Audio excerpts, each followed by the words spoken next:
बिस्मिल्लाहिर्रहमानिर्रहीम अस्सलाम वालेकुम। माय नेम इज़ सफ़र एहसान and this is your channel physics का सफ़र। आज की वीडियो में हम करेंगे chapter number 13 second year physics की जो लास्ट एग्जाम्पल है। ठीक है, वो कौन सी है? एग्जाम्पल नंबर 6 है। इससे पहले मैंने वीडियो बनाई थी जिसमें हमने इस चैप्टर की फ़र्स्ट 5 एग्जाम्पल्स को कवर किया था, लेकिन क्योंकि ये थोड़ी लेंथी एग्जाम्पल थी तो मैंने कहा इसकी अलग वीडियो बना लेते हैं। एक तो ये रीज़न है, और सेकंड रीज़न ये है कि ये इम्पॉर्टेंट नहीं है, मतलब आज तक ये कभी भी फाइनल एग्ज़ाम्स में नहीं आई, और ये डायग्राम्स वाली और इतनी लेंथी एग्जांपल्स अक्सर देता भी नहीं है। लेकिन कुछ बच्चे कहते हैं कि नहीं सर जी, हमें ये भी एग्जांपल कराएं, हमने भाई ये करनी है। तो ये वीडियो उनके लिए है जो ये कहते हैं कि हमने ये एग्जांपल करनी है, तो भाई करो फिर। तो देखते हैं कि इस एग्जाम्पल में हमने क्या फाइंड करना है और किस तरह से फाइंड करेंगे। तो calculate the current in the three resistances of the circuit as shown in figure. अच्छा, हमें ना ये एक सर्किट दिया हुआ है और इस सर्किट के अंदर तीन रेजिस्टेंसेज हैं, R1 है, R2 है और R3 है। अब इन तीन रेजिस्टेंसेज के अंदर आपने करंट फाइंड करना है, मतलब I1, I2 और I3 फाइंड करना है। अब इसमें E1 दिया हुआ है 40 वोल्ट, E2 दिया हुआ है 60 वोल्ट, E3 दिया हुआ है 50 वोल्ट। इसी तरह R1 है 10 ओहम, R2 है 30 ओहम और R3 है 15 ओहम। तो सारी वैल्यूज गिवन है, सिर्फ I1, I2 और I3 नहीं है, वो आपने क्या करने हैं? फाइंड करने हैं। अब इसमें हम क्या लगाएंगे? इसमें हम लूप रूल लगाएंगे। सबसे पहले हम इसकी दो इक्वेशंस बनाएंगे, उन दो इक्वेशंस में वैल्यूज पुट करेंगे, फिर मजीद दो इक्वेशन आ जाएंगी, उनमें से फिर हम करंट की वैल्यू आसानी से निकाल लेंगे। लेकिन सबसे पहले देखते हैं कि हम वो दो इक्वेशंस बनाएंगे कैसे। तो वो दो इक्वेशन बनाने के लिए हम कौन सा रूल लगाते हैं? हम इस पे लूप रूल लगाते हैं। लूप रूल में हम क्या करते हैं कि हम अपनी मर्जी से ये दो जो बॉक्सेस है ना, इसमें किसी भी डायरेक्शन में करंट ले लेंगे। यूजुअली हम ना सेम डायरेक्शन में करंट लेते हैं, अगर इसमें क्लॉकवाइज ले रहे हैं तो इसमें भी हम क्लॉकवाइज ही करंट लेंगे। तो ये हम अपनी मर्जी से एक इमेजिनरी करंट एक बना लेते हैं और उसकी मदद से हम वैल्यूज कैलकुलेट करते हैं। और मैंने इन दो बॉक्सेस में जो इमेजिनरी ऐसे करंट बनाया है खुद से ही, वो बनाया है क्लॉकवाइज डायरेक्शन में, जो I1 है, और I2 भी क्या है? क्लॉकवाइज डायरेक्शन में है। तो दोनों बॉक्सेस में मैंने जो दो करंट लिए हैं कि इसमें मान लो ऐसे I1 चल रहा है, इसमें मान लो I2 चल रहा है, तो ये हमने फिर क्या करना है? फाइंड करना है। तो कैसे हम फाइंड करते हैं वही चीज़ हम देखेंगे। उससे पहले एक कॉन्सेप्ट आप याद रखें। वैसे तो किरचॉफ सेकंड रूल में ये बता के आ चुका था कि अगर ये बैटरी लगी है और बैटरी में करंट जा रहा है पॉजिटिव से नेगेटिव, मतलब बैटरी के पॉजिटिव टर्मिनल से नेगेटिव के टर्मिनल की तरफ जा रहा है, बैटरी के अंदर, मतलब बैटरी से अंदर से होके पॉजिटिव से नेगेटिव की तरफ जा रहा है, तो आप E1 जो आप पोटेंशियल लेंगे, ठीक है, बैटरी का जो पोटेंशियल डिफरेंस होगा उसको हम E1 कह रहे हैं, वो आप माइनस में लेंगे। लेकिन अगर ये बैटरी का नेगेटिव टर्मिनल है, ये पॉजिटिव टर्मिनल है, और करंट जा रहा है बैटरी के अंदर इस तरह से कि उसके नेगेटिव टर्मिनल से पॉजिटिव टर्मिनल की तरफ जा रहा है, मतलब कि इस तरह, तो फिर आप जो इसका पोटेंशियल होगा, ठीक है, इसके पोटेंशियल को आप E2 कह रहे हो, इसके जो हमारे पास EMF है, ठीक है, वैसे जो आपको पता है बैटरी का जो दो टर्मिनल्स के दौरान पोटेंशियल डिफरेंस होता है उसको हम EMF कहते हैं। तो जो इसका EMF है वो हमने नेगेटिव ले लिया, इसका जो EMF है वो हम पॉजिटिव लेंगे, क्योंकि नेगेटिव से पॉजिटिव जा रहा है, नेगेटिव से पॉजिटिव तो पॉजिटिव, पॉजिटिव से नेगेटिव तो नेगेटिव। और अगर रेजिस्टेंस लगी हुई हो, रेजिस्टेंस में से करंट चाहे लेफ्ट से राइट जा रहा है चाहे राइट से लेफ्ट जा रहा है, आपने हमेशा -IR ले लेना है, ठीक है, जो वोल्टेज होगा। बेसिकली ये भी वोल्टेज है, ये भी वोल्टेज, ये भी पोटेंशियल डिफरेंस है, ये भी पोटेंशियल डिफरेंस है, ये भी पोटेंशियल डिफरेंस है। तो आप बिना सोचे उसको -IR ले लोगे, क्योंकि रेजिस्टेंस का काम ही पोटेंशियल को खर्च करना होता है, ठीक है, पोटेंशियल को ड्रॉप करना होता है। इस वजह से हमेशा हम -IR लेंगे, चाहे ऐसे करंट जा रहा हो चाहे ऐसे जा रहा हो, नो इश्यू। तो ये तीन रूल याद रखो। तो सबसे पहले हम इक्वेशन इन्हीं तीन रूल्स को लेकर बनाएंगे। तो सबसे पहले हम I1 में देखते हैं। देखिए I1 में ना करंट मैं यहाँ से शुरू कर लेता हूँ, यहाँ से ऐसे आया और यहाँ से इस तरफ आया, क्योंकि ऐसे क्लॉकवाइज है ना, तो यहाँ पे देखिए पॉजिटिव से नेगेटिव आ रहा है, ऐसे आ रहा है ना, ऐसे, तो पॉजिटिव से नेगेटिव आ रहा है, तो E1 आप क्या लोगे? आप माइनस में ले लोगे, क्योंकि पॉजिटिव से नेगेटिव जा रहा है तो माइनस हम लेते हैं। तो आप EMF क्या लोगे? आप इसको ले लोगे, क्योंकि ये E1 है तो आप लोगे -E1। अच्छा, फिर करंट इधर आया, तो यहां से किधर जा रहा है? R1 में से जा रहा है, और मैंने कहा था कि R1 में से अगर जा रहा है तो बिना सोचे माइनस ले लेना है पहले, तो माइनस करंट कौन सा है, I1 है, और रेजिस्टेंस कौन सी है, R1 है। अच्छा, फिर करंट यहां से घूमता घूमता घूमता घूमता यहां पे आया। अब R2 में से देखो दो करंट गुजरे हैं। एक तो करंट हमारे पास गुजर रहा है वो है I1, ये वाला I1 ऐसे आके ना यहां से ऐसे जा रहा है अपवर्ड, और एक गुजरा I2। I2 देखो यहां से ऐसे आएगा, ऐसे आएगा, ऐसे आएगा, और यहां पर इसकी डायरेक्शन किधर होगी, डाउनवर्ड होगी। I1 की डायरेक्शन अपवर्ड और I2 की डायरेक्शन डाउनवर्ड होगी। सही है, ऐसे आ रहा है ये डाउनवर्ड और ये ऐसे अपवर्ड। तो R2 में से करंट जो गुजरे हैं वो अपोजिट डायरेक्शन में है। अगर अपोजिट डायरेक्शन में होंगे तो आप यहाँ पे क्या लोगे, जिस बॉक्स को आप ले रहे हो ना उसका, अच्छा सबसे पहले तो माइनस लगाना है क्योंकि रेजिस्टेंस की बात हो रही है। उसके बाद जो करंट आप ले रहे हो, मतलब इस लूप का हम निकाल रहे हैं ना सारी इक्वेशन, तो ये आपने पहले रखना है I1 माइनस I2 आप कर दोगे, माइनस I2 आप कर दोगे, ठीक है, क्योंकि रेजिस्टेंस जो R2 है उसमें से दो करंट फ्लो कर रहे हैं और उन दोनों का आप डिफरेंस लोगे I1 माइनस I2, और रेजिस्टेंस कौन सी लोगे, R2 आप लोगे। ओके हो गया। अच्छा, फिर करंट यहां पे गया, हम I1 पे दोबारा से आ जाते हैं, यहाँ पे इस तरफ जा रहा है। अच्छा, यहाँ पे देखिए नेगेटिव से पॉजिटिव जा रहा है। अगर नेगेटिव से पॉजिटिव जा रहा है, क्योंकि हम I1 की अभी सिर्फ बात कर रहे हैं, तो नेगेटिव से पॉजिटिव जा रहा है तो आप प्लस E2 लोगे, ठीक है, आप क्या लोगे, प्लस E2 लोगे, यहाँ पे plus E2 is equal to 0, क्योंकि हमारे पास किरचॉफ सेकंड रूल कहता ही ये है कि इन सब का जो सम आएगा वो हमारे पास क्या आएगा, वो 0 आएगा, ठीक है। अच्छा, अब बात करते हैं इस लूप की इक्वेशन को। अच्छा, इस लूप की इक्वेशन को बात करें तो हम यहां से शुरू कर लेते हैं, ठीक है, यहां से शुरू करें या ना हम यहीं से शुरू कर लेते हैं E2 से। I2 को देखें तो I2 यहां से इधर गया, इधर गया, इधर गया, इधर गया, इधर आया, तो E2 में इसकी डायरेक्शन किस तरफ है, इस तरफ है, ठीक है। हम I2 वाले करंट की बात कर रहे हैं, तो यहां पे करंट किधर आ रहा है, पॉजिटिव से नेगेटिव आ रहा है, तो पॉजिटिव से नेगेटिव जाए तो आप क्या लेते हो, माइनस में लेते हो, तो आप यहां पे लिखोगे माइनस E2, आप क्या लिखोगे, माइनस E2।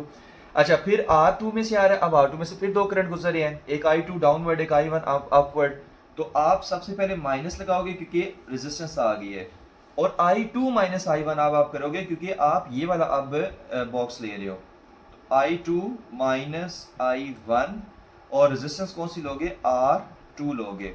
अच्छा, फिर करंट यहां से इधर गया, यहां से अब इधर ऊपर इसने जाना है, तो R3 में से गुजरेगा, तो माइनस I2 R3 हो जाएगा, ठीक है, माइनस I2 R3, इसमें सिर्फ एक करंट गुजर है। अब करंट यहां से इधर जाएगा, नेगेटिव से पॉजिटिव जा रहा है, तो प्लस में आप लोगे, तो प्लस E3 आप लोगे, सही है। आप EMF बैटरी का क्या लोगे, प्लस E3 लोगे, तो यहाँ पे plus E3 is equal to 0। तो ये हमने ना दो इक्वेशन बनाने के लिए ये सारा हमने काम किया था, ठीक है। अगर ये दो इक्वेशन आपने बना ली तो आपके सारे काम आसान हो जाएंगे। वैसे ये किरचॉफ सेकंड रूल में हम काफ़ी डिटेल से बता के आ चुके हैं, बहरहाल देख लेते हैं कि ये जो हमने इक्वेशंस बनाई हुई हैं इनमें कोई मिस्टेक तो नहीं है। उसके बाद हम नेक्स्ट की तरफ चलेंगे। तो ये थी हमारी एग्जाम्पल नंबर 6। एग्जाम्पल नंबर 6 किधर गई, ओके हो गया। तो minus E1 minus I1 R1 minus I1 minus I2 R2 plus E2, okay हो गया। और ये वाली क्वेश्चन क्या थी, minus E2 minus I2 minus I1 R2 और minus I2 R3 plus E3, okay. ये भी हमारी इक्वेशन क्या है, दोनों भाई हमारी इक्वेशन बेस्ट है। तो नेक्स्ट हम देखते हैं कि इन इक्वेशंस को हम सॉल्व कैसे करेंगे, इससे हम करंट I1 और I2 किस तरह से फाइंड करेंगे। अब मैं जो है ना ये डायग्राम भी रेस करने वाला हूँ, ये कॉन्सेप्ट भी रेस करने वाला हूँ, और ये दो इक्वेशन सिर्फ जो है ना वो यहाँ पर लिखूंगा ताकि हमारे पास बोर्ड पे स्पेस बच जाए। उसके बाद ये वाली वैल्यूज इसमें पुट करूंगा तो दो इक्वेशन मजीद आ जाएंगी। तो देखते हैं वो दो मजीद इक्वेशन हम किस तरह से लेके आते हैं। तो अब डायग्राम वगैरह मैं रेस करने वाला हूँ, इसका अब हमारे पास कोई काम नहीं रहा, ठीक है। अच्छा, एक चीज और याद रखें कि I1 तो हमने फाइंड करना है, I1 इसमें से गुजर है, I2 इसमें से गुजर है, लेकिन R2 में से जो करंट गुजर है ना वो आप यहाँ पर क्या लोगे कि R2 में से जो करंट गुजर रहा है आप कहोगे कि R2 में से जो करंट गुजर है I1 भी गुजर है, I2 भी गुजर है, तो आप यहाँ पर फाइंड करोगे I1 माइनस I2 आप फाइंड करोगे। ये भी चीज याद रखनी है। R1 में से करंट कितना गुजर है I1, तो वो हम फाइंड करेंगे। R3 में से कौन सा गुजर है, सिर्फ I2 गुजर है, तो वो हम I2 फाइंड करेंगे। लेकिन R2 में से I1 भी गुजर है, I2 भी गुजर है, तो अगर R2 के क्रॉस आपने करंट फाइंड करना है तो आप I1 माइनस I2 फाइंड करोगे। ये भी चीज़ याद रखनी है, इसलिए अब मैं डायग्राम मिटाने वाला हूँ, इस वजह से ये कॉन्सेप्ट मैंने आपको पहले ही बता दिया है। तो देखते हैं कि हम कैसे फाइंड करते हैं।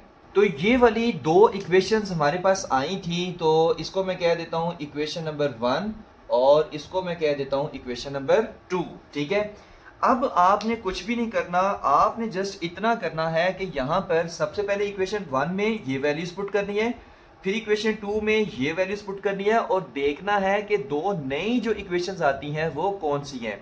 वहीं से I1, I2 और I1 माइनस I2 फाइंड हो जाएगा। तो देखते हैं वो हम कैसे फाइंड करते हैं। ठीक है, तो सबसे पहले ना हम इक्वेशन 1 को उठाते हैं। तो यहाँ पे मैं लिखूंगा कि पुट वैल्यूज या पुट गिवन वैल्यूज आप लिख सकते हैं, पुट वैल्यूज इन इक्वेशन 1। हमने ये जो वैल्यूज है ना ये इक्वेशन 1 में पुट करनी है। ठीक है, अभी इक्वेशन 2 को भूल जाए, सही है, उसको छोड़ दें। जब इसमें पुट करेंगे तो यहाँ पे देखें पहले आ रहा है माइनस E1, तो यहाँ पर आप लिखोगे माइनस E1 कितना है, वो तो 40 है, तो आप लिखोगे माइनस 40 और माइनस I1 R1 है, R1 आपके पास कितना है, वो है 10 ओहम, तो आप यहाँ पे लिखोगे R1 की जगह 10 लिखोगे तो ये बनेगा 10I1, तो ये बनेगा 10I1। अच्छा, माइनस I1 हमारे पास नहीं है तो I1 उसी तरह, I2 भी नहीं है तो ये भी उसी तरह। R2 हमारे पास कितना है, R2 तो 30 है, तो यहाँ पर आप लिखोगे 30 प्लस E2 कितना है, E2 है आपके पास 60, तो 60 इज इक्वल टू 0। ओके हो गया। अब इसको सॉल्व करें, 60 माइनस 40 क्या होता है, ये तो आपके पास 20 होता है, माइनस 10I1 उसी तरह, और यहाँ पे देखो ये आएगा माइनस I1। देखो 30 को I1 से मल्टीप्लाई करना है, जब 30 को I1 से मल्टीप्लाई करोगे तो ये आएगा माइनस 30I1, क्योंकि ये बारे में माइनस है, और ये इसके साथ जब 30I2 आएगा, 30I2 आएगा, सही है, इसको दोनों को अंदर मल्टीप्लाई कर दें 30I1 और 30I2, लेकिन ये माइनस में आएगा, ये प्लस में आएगा, क्योंकि माइनस माइनस क्या हो जाएगा, यहाँ पे प्लस हो जाएगा। फिर से देखिए, ये आएगा माइनस I1 30 और ये आएगा माइनस माइनस प्लस, तो प्लस I2 30, तो minus 30I1 plus 30I2 is equal to 0 आ जाएगा। सही है, क्योंकि ये 60 माइनस 40 हमने पहले 20 कर लिया था।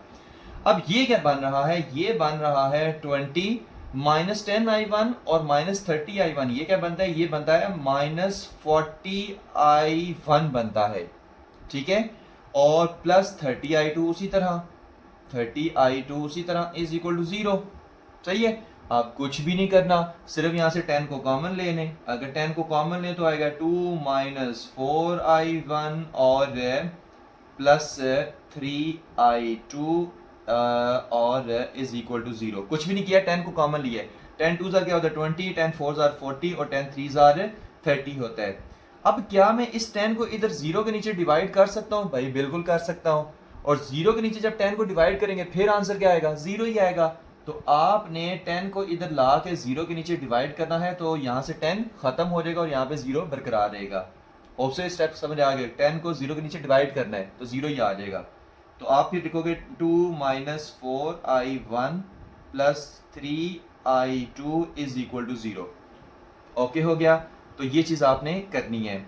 और उसके बाद यहाँ पे आप क्या लिखोगे, मैं इसको ना साइड पे आप लिखने वाला हूँ कि 2 माइनस 4, इसको आप इक्वेशन नंबर 3 का नाम दे दो, तो 4I1 plus 3I2 is equal to 0, और ये क्या है, इक्वेशन नंबर 3 है।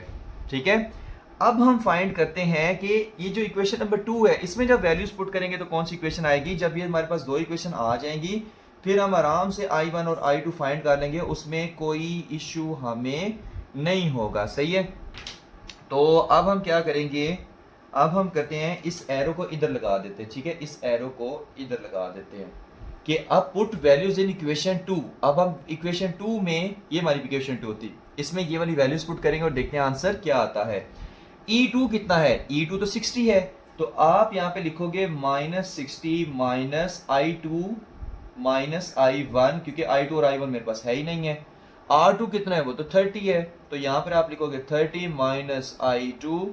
R3 आपके पास कितना है, वो तो 15 है, तो यहाँ पे 15 प्लस E3 आपके पास कितना है, वो तो 50 है, तो यहाँ पे 50 इज इक्वल टू 0।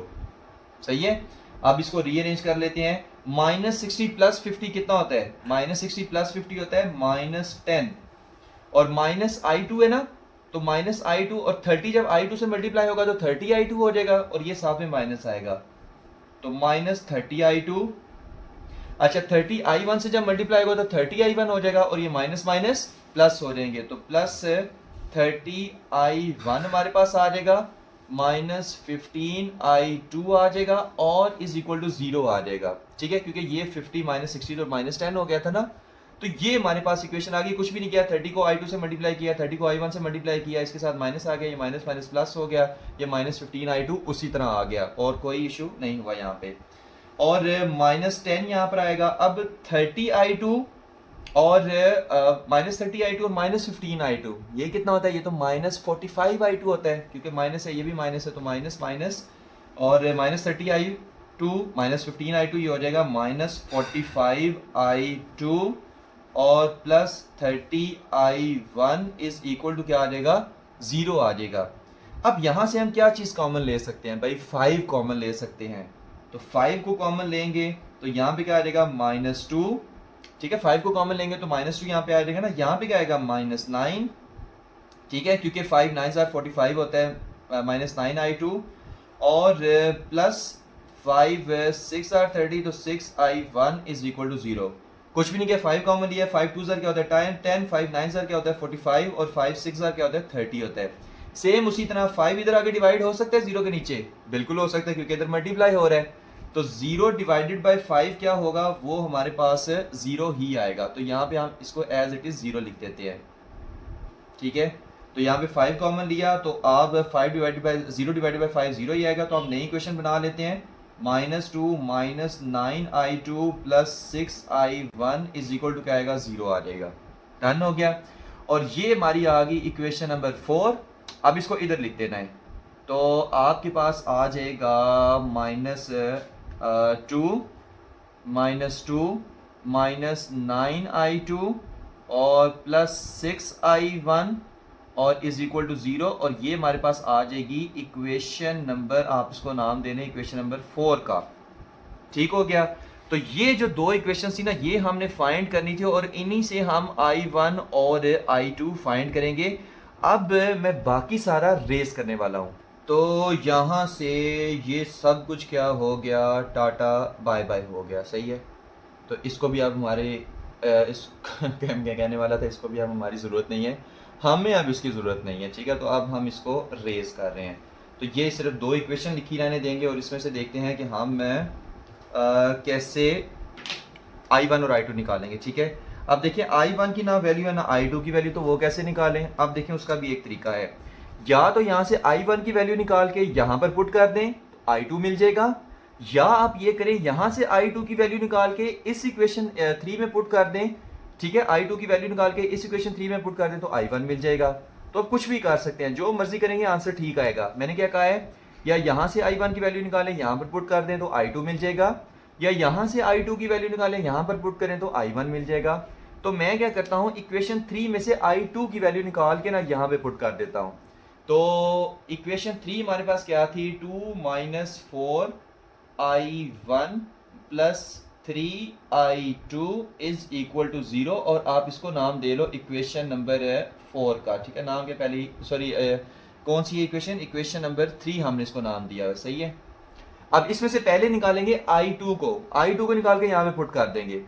i2 को कैसे निकालेंगे वो चीज देखते हैं। 3i2 इज इक्वल टू, यहाँ पे 4i1 है ना, उधर जाके क्या हो, -4i1 है, उधर जाके हो जाएगा +4i1, 2 है, उधर जाके क्या हो जाएगा? -2, और ये हमारे पास क्या आएगा? i2 is equal to 4i1 -2 divided by 3 आ जाएगा। देखो, हमने कुछ भी नहीं किया, हमने सिंपल ये किया, 3i2 को इधर ही रहने दिया, इन दोनों को उठा के उस तरफ ले गए, ये उधर जाके प्लस हो गया, ये माइनस हो गया, तो 4i1 -2, और i2 इज इक्वल टू 3 इधर आके डिवाइड हो गया, तो 4i1 -2 डिवाइडेड बाय 3। ये हमारे पास वैल्यू निकली है i2 की। आप इसको नाम दे लें इक्वेशन नंबर 5 का। अब इस 5 को इस 4 में पुट कर दें, तो पुट इक्वेशन 5 इन 4 आप कर दें। ठीक है, तो 5 को 4 में पुट करेंगे तो क्या आएगा? तो हमारे पास 4 क्या थी? -2 -9, I2 आपके पास कितना है 4I1 -2 divided by 3 plus 6I1 is equal to 0। मैंने अब क्या किया है, मैंने सिंपल ये I2 की वैल्यू इस इक्वेशन 4 में पुट कर दी है। क्यों? क्योंकि मुझे I1 की वैल्यू चाहिए पहले। अच्छा, वो आप कैसे फाइंड करेंगे वो चीज देखो। तो ये आ जाएगा -2, अच्छा 3 1s are 3 और 3 3s are 9 आ जाएगा। तो ये आ जाएगा -3 और 4I1 -2 plus 6I1 is equal to 0। तो -2, अब ये 4 3s are क्या हो जाएगा 12, तो -12I1, 3 2s are क्या हो जाएगा 6, तो माइनस माइनस प्लस, तो +6 और +6I1। होप सो ये सारी कैलकुलेशन आपको समझ आ रही होगी, सिंपल सी है। 3 को इधर मल्टीप्लाई अंदर कर दिया दोनों के साथ, ये माइनस में आ गया, ये माइनस माइनस प्लस हो गया। तो ये क्या है, हमारे पास 6 - 2 क्या हो जाएगा 4 हो जाएगा, और -12I1 प्लस 6I1 ये हमारे पास क्या हो जाएगा, ये हो जाएगा -6I1 हो जाएगा। ठीक है, ये कितना आ जाएगा -6I1 इज इक्वल टू 0 आ जाएगा। किस तरह से, ये -12I1 है, ये +6I1 है, तो -2 + 6 ये हमारे पास -6I1 आ जाएगा और इज इक्वल टू 0। अब मैं ना इसको इस तरह से भी लिख सकता हूं कि 4 इज इक्वल टू 6I1। ठीक है, अब यहां से ना हम I1 को निकाल सकते हैं, तो देखते हैं I1 को कैसे निकालते हैं। तो I1 is equal to 4 divided by 6, तो ये हो जाएगा 2 2s are 4, 2 3s are 6, तो ये हमारे पास आ जाएगा 2/3। इसका मतलब है I1 हमारे पास कितना आया, I1 हमारे पास आया 2/3 आया है। ठीक है, तो I1 की वैल्यू ना मैं कहां पर इसको लिख देता हूं, यहां पर लिख देता हूं। ठीक है, I1 हमारे पास कितना आया 2/3 आया। I1 हमारे पास कितना आया, ये हमारे पास आया 2/3। तो यानी कि हमारे पास एक वैल्यू I1 ये फाइंड हो चुकी है। अब आप इसको नाम दे लें इक्वेशन नंबर 6 का। ठीक है, अब हम ना बाकी सारा कुछ नीचे से रेज करने वाले हैं। क्यों? क्योंकि अब हम इस इक्वेशन नंबर 6 को 5 में पुट करेंगे तो I2 मिल जाएगा, कहानी खत्म। ठीक है, तो आप क्या लिखोगे, ये जो इक्वेशन 6 आई है, तो पुट इक्वेशन 6 इन 5। अब वो कैसे होगा, I2 आप उधर ही रहने दो, इज इक्वल टू 4 आप इधर रहने दो। I1 आपके पास कितना आया, वो तो आया 2/3 आया है। ठीक है, ये ना 4 I1 की जगह मैंने क्या लिखा 2/3, -2 डिवाइडेड बाई 3, और इसका हमारे पास आंसर क्या आएगा वो चीज देख लेते हैं। I2 इज इक्वल टू, यहां पर आ जाएगा 4 2s are 8, तो यहां पर आ जाएगा 8 डिवाइडेड बाई 3। ठीक हो गया, और -2 और डिवाइडेड बाय आ जाएगा 3। ठीक है, जब इसको हम सॉल्व करेंगे तो ये क्या आ जाएगा, ये आएगा 8 - 3 2s are 6 होता है, तो 8 - 6 डिवाइडेड बाय 3 डिवाइडेड बाय 3, तो ये हमारे पास क्या आएगा 8 - 6 आ गया 2 डिवाइडेड बाय ये 3 नीचे आ गया, इसके साथ इस 3 के साथ मल्टीप्लाई हो सकता है, बिल्कुल हो सकता है। तो ये आ जाएगा 3 × 3, तो I2 हमारे पास कितना आएगा, ये हमारे पास आएगा 2 डिवाइडेड बाय 9। ठीक है, I2 हमारे पास कितना आएगा, ये हमारे पास आएगा 2 डिवाइडेड बाय 9 है। तो क्योंकि यहाँ पे देखिए ना 8 - 6 है, वो 2 हो जाएगा, ये 3 इधर आके इसके साथ मल्टीप्लाई हो सकता है, तो 2 डिवाइडेड बाय 3 मल्टीप्लाई बाय 3 यानी I2 इज इक्वल टू 2/9 आ जाएगा। तो यही हमारे पास, यानी कि I2 भी हमारे पास फाइंड हो चुका है।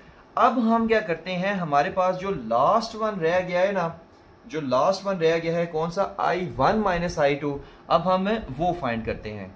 और एक और चीज़ भाई, इसके साथ यूनिट भी लिखनी है। ये हमारे पास किस में आएगा, एम्पेयर में आएगा, और ये भी किस में आया है, एम्पेयर में आया। ठीक है, तो ये यूनिट्स भी साथ में लिखनी है। अब मैं इसको ना सारे को रेस करने वाला हूँ, और सिर्फ ये वाली वैल्यूज़ रहने दूंगा I1 और I2 की। सही है, तो I1 और I2 हमारे पास कितना आया है, I2 हमारे पास आया है 2 डिवाइडेड बाय 9 एम्पेयर आया है। ठीक है, अच्छा अब आपने क्या करना है कि R2 के क्रॉस निकालने के लिए, ठीक है, करंट अक्रॉस R2, वो आप कैसे निकालोगे, I1 - I2 करके। तो I1 - I2, ये आपके पास कितना आएगा, I1 तो है भाई 2/3, I2 कितना है 2/9, तो ये हमारे पास आएगा, नीचे आ जाएगा 9 और ये आ जाएगा 3 3 9, 3 2 6 है, तो ये आ जाएगा 6 माइनस है 2 और ये आ जाएगा 4 डिवाइडेड बाय 9, यानी कि I1 माइनस I2 कितना आया, ये हमारे पास आएगा 4 डिवाइडेड बाय 9। और यही चीज़ें उसने हमसे पूछी हुई थी, ठीक है। I1 भी हमने फाइंड कर लिया, I2 भी हमने फाइंड कर लिया और I1 माइनस I2 भी फाइंड कर लिया। R1 के क्रॉस भी हमारे पास करंट फाइंड हो गया, R3 के क्रॉस भी करंट फाइंड हो गया और R2 के क्रॉस भी हमारे पास करंट फाइंड हो गया। और यही उसने चीज़ें हमसे पूछी हुई थी। तो ये थी हमारी एग्जाम्पल, आपको सारी समझ आ गई होगी। Thank you very much. अल्लाह हाफिज़।